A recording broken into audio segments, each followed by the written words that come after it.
This is the Urban Astronomer Podcast.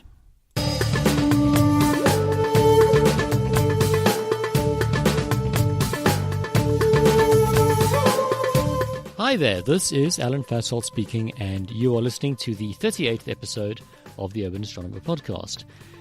As usual, the most important thing I have to say is to give a warm and appreciative thank you to Peter, Margot, Catherine, and the rest of the Patreon supporters who have each pledged a small monthly donation to help cover the costs of running the show. I do all my own production. I build and operate my own servers, so it's not hugely expensive, but it still isn't free. So it is quite nice to have your support to make this podcast into something that can sustain itself. Now, today we'll be hearing the third of the ScopeX 2018 public lectures, this one titled Living in the Shadow of a Variable Star, the Sun, presented by Dr. Pieter Kotzé. Unfortunately, Dr. Kotzé was plagued with technical difficulties, including a laptop that crashed and then wouldn't restart, projectors that didn't want to connect to the replacement laptop we organized, and videos that refused to play. I've edited out the excruciatingly awkward silences mid-lecture with the sounds of an audience growing increasingly restless while the seconds turn into minutes, and, well, I'm in awe of his composure throughout the whole ordeal. But before then, I promised to finish off our physics segments following the life cycle of a star from gas cloud to supernova, so here it is. A few weeks ago, when we last looked at the life cycle of a star from dust cloud to black hole, we saw what happens when main sequence stars run out of hydrogen.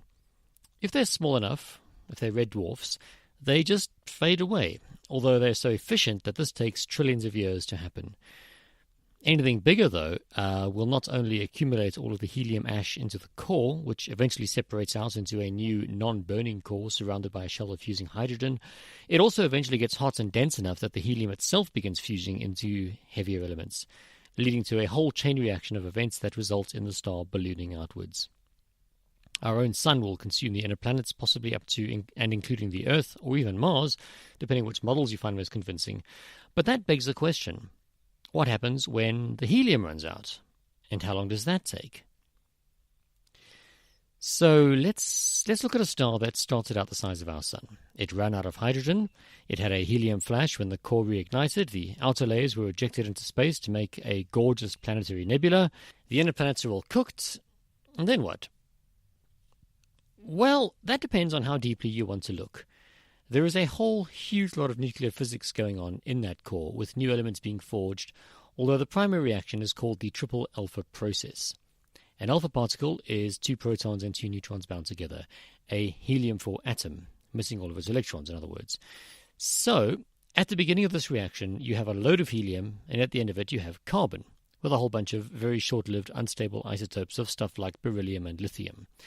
The simple version is that where before we had hydrogen slowly fusing into helium at a massive scale, now we've got helium being turned into carbon at a rather faster pace.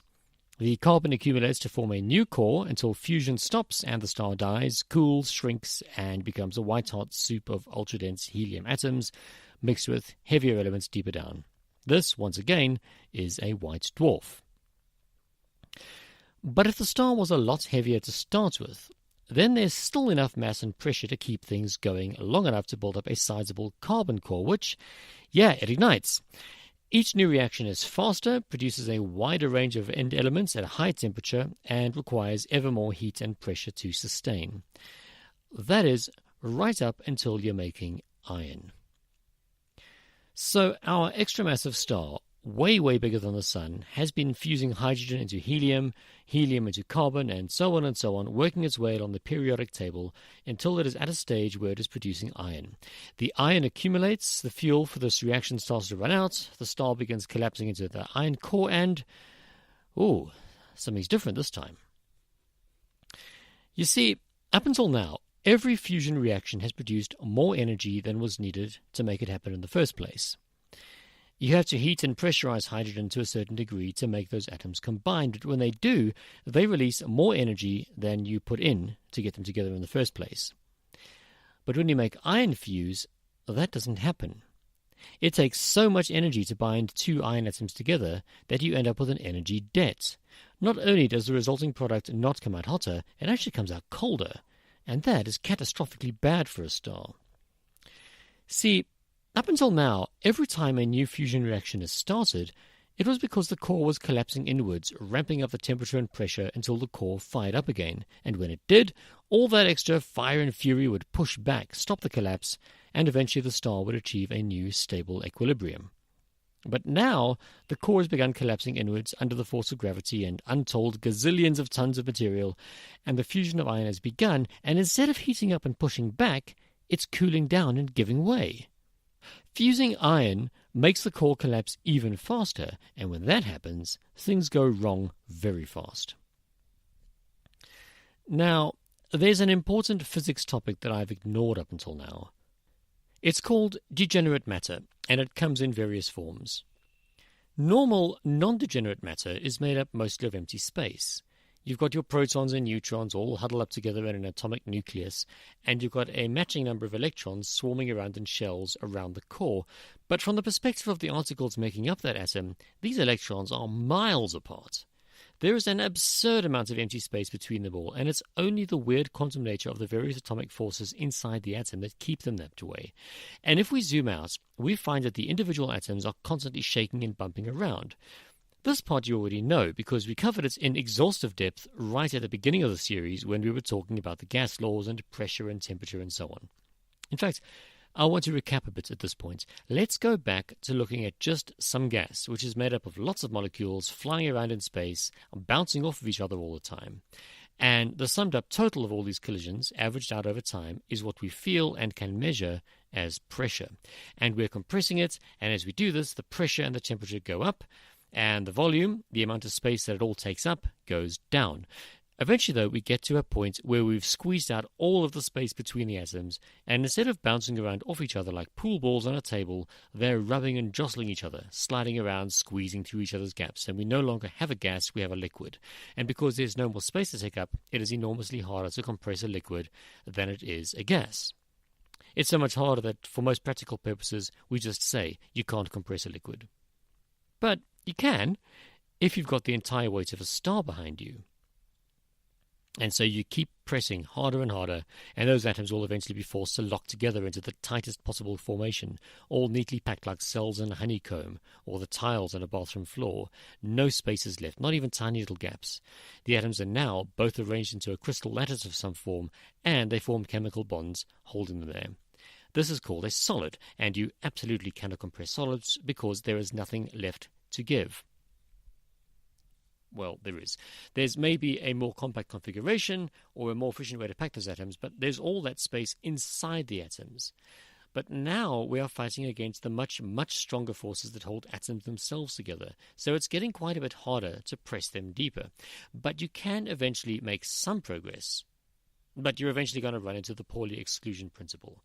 This principle says that two particles of the same charge, spin, etc. cannot fit into the same space. It's fairly technical. There's all sorts of specific rules that apply, but the simple version for people like me is this. You can't put two things into the same place. That's intuitively obvious. It's easy to understand, and I'm happy to leave it there like that. But when you put your poor atoms into that position, well, now you've got a problem, because no matter how much more pressure we add, the atoms can't do anything. No matter how much more you heat it up, they can't do anything. Those faithful gas laws we've been relying on all along, well, we just broke them. When you've got matter in this state, that's what we call degenerate matter. Specifically, this matter has electron degeneracy because it is the electrons that are getting in the way of anything more happening. Anyway, it's possible if you push hard enough to break even this. The electrons get forced into combining with protons to turn into neutrons, and that's actually an important part of many of the fusion reactions we've been talking about. But let's not get too technical right now. But there's another form of degeneracy, neutron degeneracy. If you can come up with an enormous enough force to squeeze a gas right down to where it becomes electron degenerate and keep pushing until those electrons turn into neutrons and keep squeezing harder and harder until there's only neutrons, well, then you hit the second wall. Neutrons also cannot take up the same space as their neighbors. You just have tightly packed neutrons with nowhere to go, and now we have neutron degeneracy. There's literally no further you can compress it. Okay, so let's unpause the iron fusion going on at the heart of our big star. We've run out of fuel, the core's collapsed, Iron was ready to fuse, and we were hoping it would power the core up enough to push back that collapse, and instead it just turned off. The core was collapsing against its internal pressure, but suddenly the pressure is dropping. So the collapse just accelerates. You've got the entire mass of the star that's been gravitationally trying to crush inwards for millions of years, suddenly has nothing left to stop it. It falls in, compressing everything wildly until, well, just like in our last example of my quick and inaccurate description of degeneracy, everything at the center turns into neutrons. And what happens to all that material hurtling inwards onto it? Well, it can't go down, so it bounces. Now, pardon the sidetrack, but have you ever tried to bounce two balls together? Like you hold, say, two tennis balls together, one above the other, and then you drop them very carefully so that they hopefully fall together and hit the ground at the same time, and the bottom ball gets squashed between the ground and the top ball? I used to do stuff like this as a kid. Let me tell you, the result was not what I expected. The bottom ball bounces slightly, but the upper ball bounces back way higher than where they fell from. How is that even possible? Okay, another childhood play example. Did you ever get onto a trampoline with someone else? You know how you can time your jumps just right so that you bounce only a little bit, they get flung way up into the air? Now, I don't really have the time to explain exactly what goes on with either of these things, but it basically comes down to transferring energy from yourself to your friend, or from the bottom ball to the top ball. And if you used, say, a basketball for the bottom and a ping pong ball at the top, well, then you better do this outside, because all that energy from the big, heavy basketball dumped into a tiny, light plastic ping pong ball results in a very fast-moving ping pong ball, rocketing way up into the sky. And if you were to do it with, say, three balls, maybe a tennis ball in between the basketball and the ping pong ball, well, now you're transferring even more energy up the chain into the top ball. I saw a demonstration once put together by a physics prof at a symposium I went to years ago, where he had 7 balls with a clever little wire cage to hold them all together while they fell. And I don't think we ever found the top ball. It was just ridiculous how violently it was flung away by all the energy from all the other bouncing balls beneath it. So why am I talking about balls and trampolines? It's because when falling objects try to bounce, but there is something in the way of that bounce, the kinetic energy of the bottom object transfers to the top object. And when the objects are layers of heavy, dense, compressed gas falling down onto an absolutely 100% incompressible core of neutrons, the resulting bounce is, well, the bulk of the star simply detonates in an absurdly huge explosion, although it does take hours to happen because stars like this are really big and even the biggest explosions cannot travel faster than the speed of light. So much energy is released in this process that the star itself outshines the rest of its entire galaxy. And as those gases race outwards and dissipate, all that hot nuclear gas from the interior is suddenly exposed, and it shines in X-rays, gamma rays, and ultraviolet rays, adding to the energy output. In case you haven't figured it out yet, what we have is a supernova, a type 2 supernova. There's another kind of supernova, and the mechanics of the explosion are pretty similar, but they involve white dwarfs being messed with by other stars. They're not the natural evolution of a very massive star, so we're not talking about type 1 supernova today. So once the debris all clears away, all that's left is that dense core of neutrons. A neutron star, one of the weirdest objects in the universe. And now I need to apologize because I promised that the series would end here, and it kind of has because our star is now dead. It has a supernova. It can't do anything more because it's now just a pile of neutrons. But you were expecting to hear about black holes. Well, if our supernova was big enough, it could have ended up as a black hole too. But to have any clue how that works, you need to know what a black hole actually is, and there just isn't any more time today. So in the next episode, I will explain black holes, and we can finally put this entire old adventure to bed. But now it's time to return to the ScopeX lectures, and this one, which was delivered by Dr. Pieter Kotzé of the South African National Space Agency, SANSA. Pieter works at the Hermanus Magnetic Observatory, and he presents a lecture on the variability of the Sun, the Earth's magnetic field, and how the two interact to form space weather.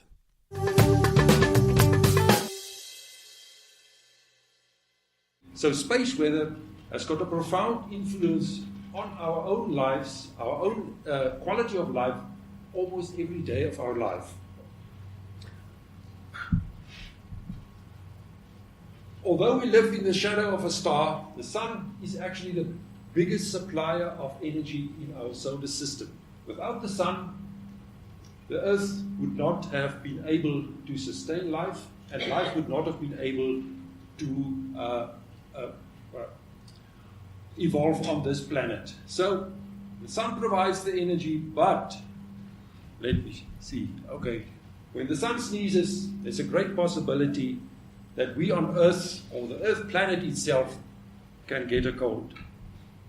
So for the sun itself, we've just heard in the previous presentation, it's located in the Orion belt, or the Orion Nebula of this Milky Way. It's roughly in the Middle Ages, 5 billion years old, with a 10 billion year expansion or life expectancy. With roughly 200 billion stars in this Milky Way, it's located roughly 28,000 light years from the center. It's actually a nuclear furnace. 10 to the 27 ton nuclear explosion taking place every day, on a regular basis to sustain its own viability and not to collapse under its own center of gravity.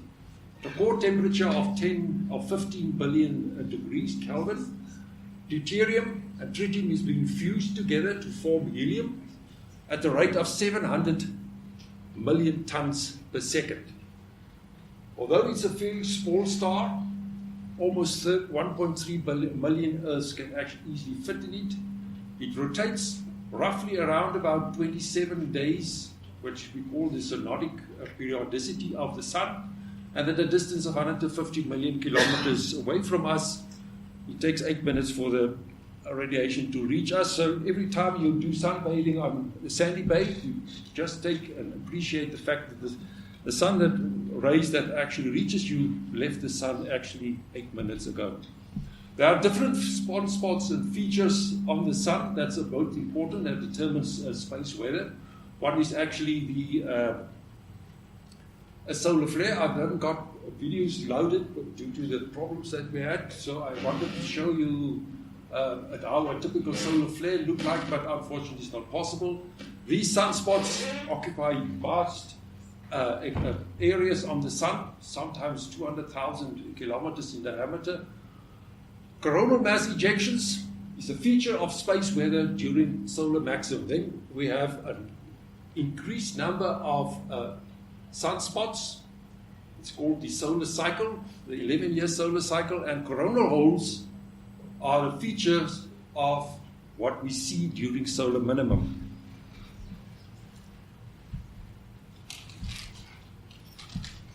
So in fact, actually, it's, okay, great, thank you very much. It actually operated, showing the nuclear explosion, it's a coronal mass ejection. And then a coronal hole is actually a large area on the sun that opens up, the magnetic field opens up. It's a primary form of space weather during solar minimum and is the source of high-speed solar wind activity during solar minima. In fact, during this week, we actually had a incidence of high-speed solar wind activity, and I will show you that if we come down to that later on in the presentation.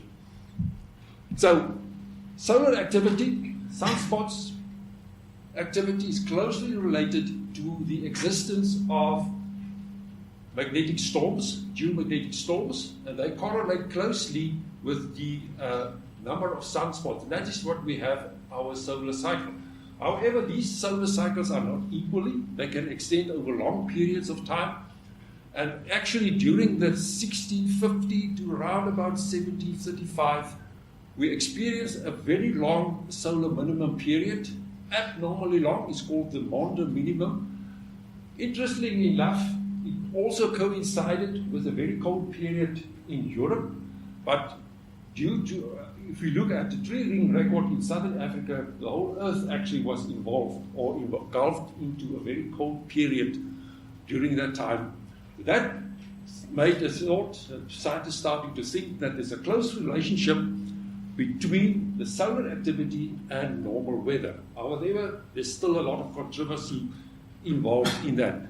I just want to mention during that time of 1600 to 1750, it's also the time when Stradivarius built his very famous string instruments, his cellos, his violins, and the wood that he used was hardcore rosewood that he collected during that time.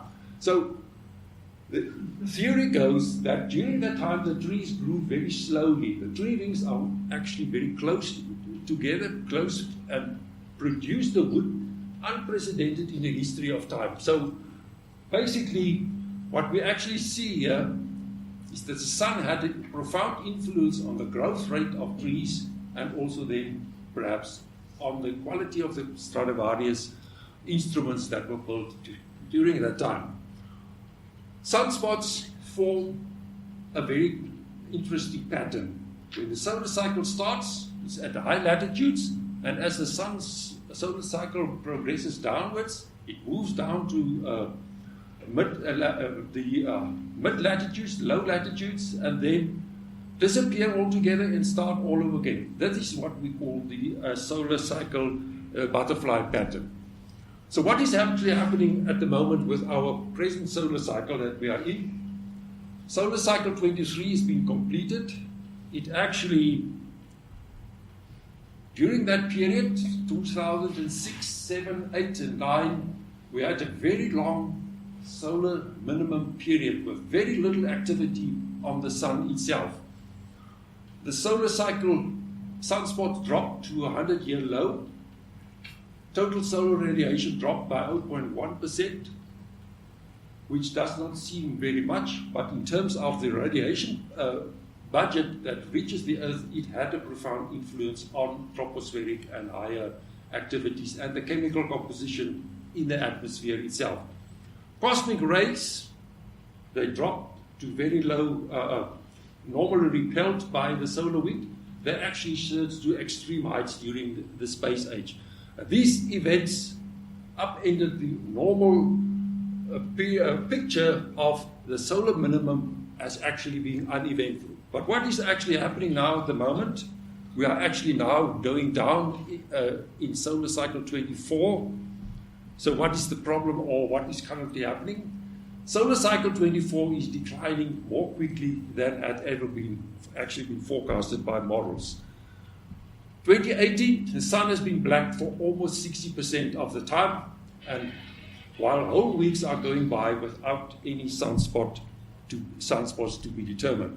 So the main question remains, will solar cycle minimum be longer or even be also unusual than whatever we have experienced before? So we have to wait and see, wait the space, and we might report something very interesting later on. This video will not be running because okay, thank you very much. But I haven't got sound, so that doesn't matter. We have to move on. This is how a magnetic storm actually evolves. Down here at the bottom is how a solar cycle or a solar storm actually started on the sun. There's an activity, a coronal mass ejection. The mass ejected by the sun is actually sometimes equal to the total mass of the Himalaya mountains. It impacted on the sun side, day side of the sun, of the Earth. It flows around the Earth's magnetic field and drops down through a process of reconnection, exciting the atoms, particularly oxygen and nitrogen in the atmosphere, and that is where we see our beautiful auroras in the northern and also in the southern hemisphere. Let's continue. Let's just summarize what space weather can have in store for us. All cars, ships, aeroplanes are equipped with GPS systems. We call them SUSI. Sometimes they're very angry, but they can be disrupted by space weather effects by influencing the path between the satellite and the receiver going through the ionosphere, which is disturbed during a magnetic storm. So GPS is not always correct, particularly with very high resolution, where you require high resolution. For instance, the automatic landing systems of aeroplanes are equipped with, are relying extensively on a GPS system. So that can be affected. And during a magnetic storm, it can happen that these systems do not operate perfectly, and airline pilots have to switch over to manual landing procedures. Communication, it's also shortwave radio communication are vital to airlines flying particularly over the polar region, and that can also be adversely affected even for days on end during a magnetic storm. Geomagnetic surveys, we all know the Chinese are looking with very round eyes towards the mineral resources of Africa nowadays. And geomagnetic surveys for finding potential new resources of minerals will become very active in the near future. So these surveys rely extensively on the status of the magnetic field during a particular survey, because when the survey is being done during a disturbed period, you can find signals of gold where you actually coal was actually present. So that can create havoc with a geomagnetic or surveys. And then power line transformers, we all have evidence of extensive damage to power lines. Eskom is still struggling to provide us with normal power supply, and if that power line has been destroyed with a space weather event, even more havoc can prevail. It can even dump or put our own civilization at risk for many years when these power lines are actually damaged beyond control. High precision agriculture, the people planting mealies nowadays, the planting of the mealie pit or the seed and the fertilizer is at a critical distance from each other. So that relies on GPS systems. That can also create unaccepted results. And satellites are in an area or a situation where they are directly hit by energetic particles from outer space. And then also radiation to airlines. It's common knowledge that at airline altitudes, your radiation levels are sometimes between 40 and 70 times more than you would experience at ground level. So those people who are actually actively searching for Voyager miles must also take into account that it comes at a price. And then I just wanted to show you the GPS systems that are on airlines, ships, and also for navigating the airlines. That they dial in a route on, say for instance, from Cape Town to London, and then that depends on how the GPS system actually operates. And if that medium, particularly the ionosphere between the airline and the receiving satellite, is disturbed, it can lead to a deviation in the route. And that also comes as a result of the dynamics of the ionized system between the satellite and Earth is being disturbed and can give erroneous readings on your GPS system. By law in South Africa, I'm not aware of all the other countries, but all airlines or all aircraft must be equipped with a magnetic compass. That is as a standby. It's not as accurate, but it can happen that these electronic systems can be struck by lightning, and then you can only rely on your magnetic compass as before. And shortwave radio communication is still the norm in the military for communication. And then also over the polar region, that is a very popular route between North America and Asia. And when you fly across this region, around about the 83 degrees, you have no communication satellites at all at your disposal. You only have the shortwave radio communication. And if that area is disturbed through solar activity, geomagnetic storms, there's no communication possible for the airlines at all. So they have to reroute their routes in order to stay in contact with the bases at all. And that can sometimes exceed more than $100,000 per flight. And it can have severe consequences for those airlines barely keeping head above water on their cash flow problem if they have to reroute at a cost of $100,000. Then I mentioned the damage to power networks. It is a result of a varying magnetic field. That is one of the laws in physics from Faraday. You have a varying magnetic field, it induces a current. And that current is quite lazy. It takes the shortest cut or a route available at that moment. And what nicer route is there for a long distance power line, particularly in the Scandinavian countries, but also at mid-latitudes where we live.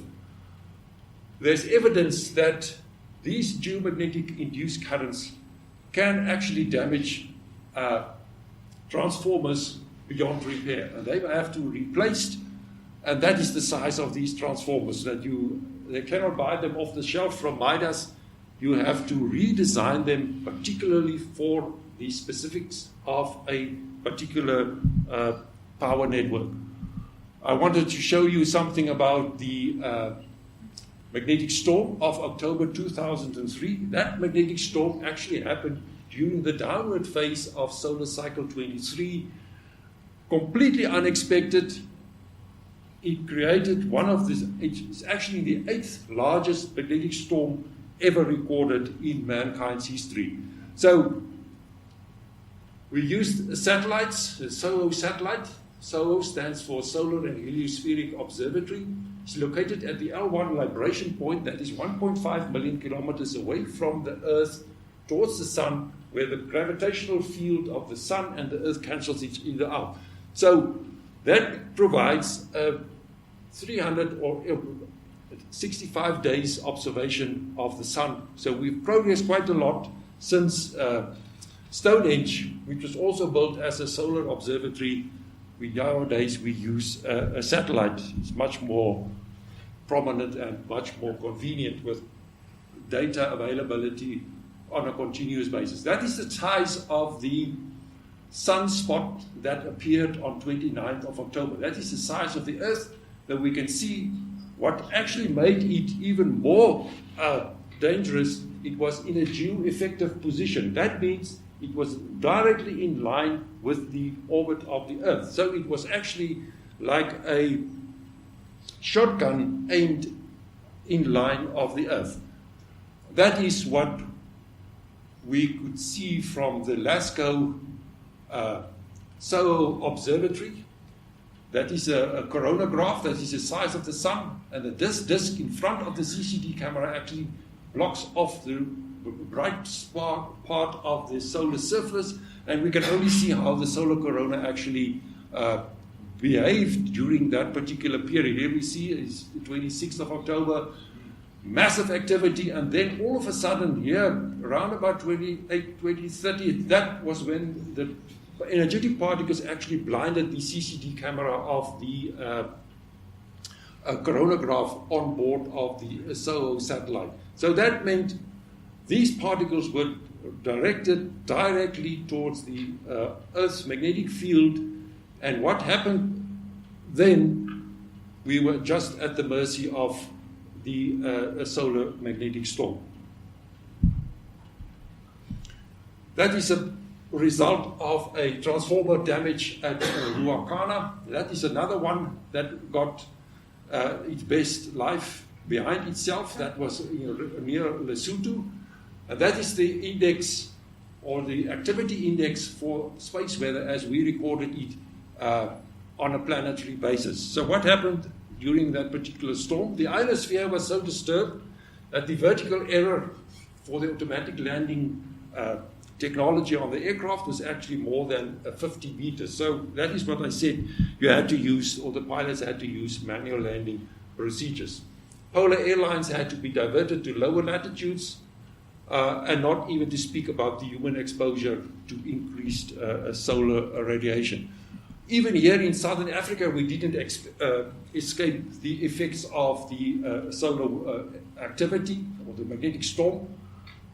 That is the radiation alert issued by the Federal Aviation Authorities in America on October 28, 2003, indicating that pilots or airlines had to fly at lower levels in order to avoid the unexpected high levels of, and even Southern Africa did not escape that effect at all. So what do we do here in Southern Africa? Here at Hermanus we have what we call a space weather warning center. We are part of 17 regional warning centers located worldwide, forming part of the International Space Environment Services. And we, at the southern tip of Africa, is the sole provider of space weather information for the whole of the African continents. That information regarding communications, navigation, and other effects such as geomagnetically induced currents. So that is just a scale to show you the different levels of disturbance in the Earth's magnetic field as a result of certain magnetic storms. Here at the G1 level, that is the lowest level, we can see that even migratory animals are adversely affected. And in the United States of America, pigeon flying is a highly lucrative industry, and these people fly pigeons that cost even more than $100,000. So if they lose these pigeons, it's quite a severe impact on the financial situation. So that means even with a less than 1% disturbance in the magnetic field of the Earth, it can have an impact on migratory animals. And then we go to higher levels. That is the top level. That is the Halloween 2003 storm. Is in that category. That's roughly around about 2% disturbance in the total field of the magnetic field of the Earth. GPS can be degraded for days. HF radio completely impossible, and so we can actually continue. Just illustrating how prone and how vulnerable our electronic and high technology systems are actually to impact and effects that actually started 150 million kilometers away from us. I just want to show some of the cost implications. $30 million in direct costs for the March 1989 magnetic storm.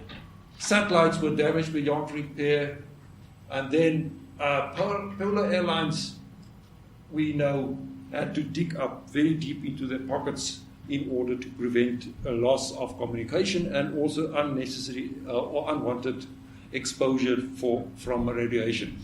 So what is the latest status? This week we observed, as I said, a complete blank sun with no sunspot activity. However, there was a coronal hole on the surface of the sun, which was the source of high-speed solar wind, roughly 560 kilometers per second. Proton density, 9 protons, is quite fairly high.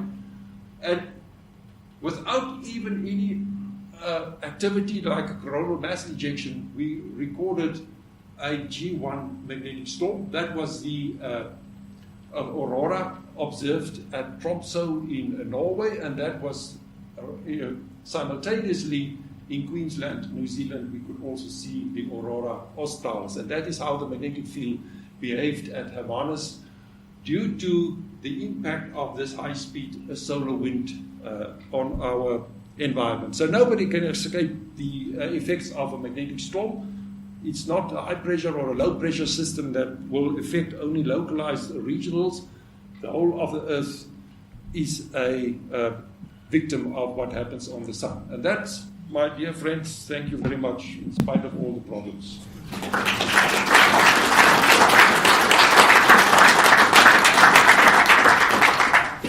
Thank you very much, Peter. Much appreciated. And I do apologize for the delay, but we've sort of managed to get through most of it, I think. Are there any questions? Yes.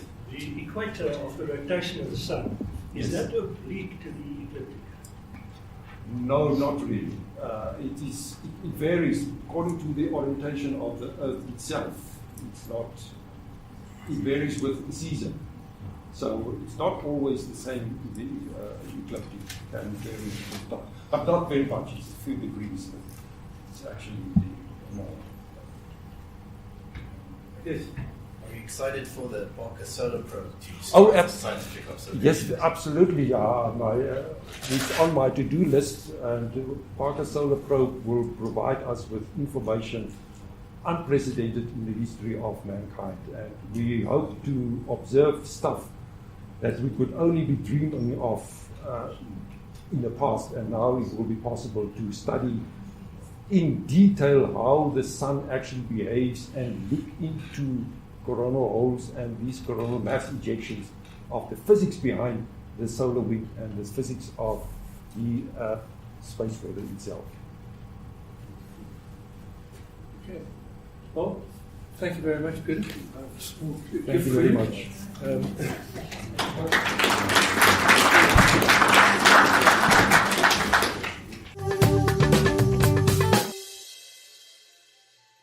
And that was the third of our ScopeX talks.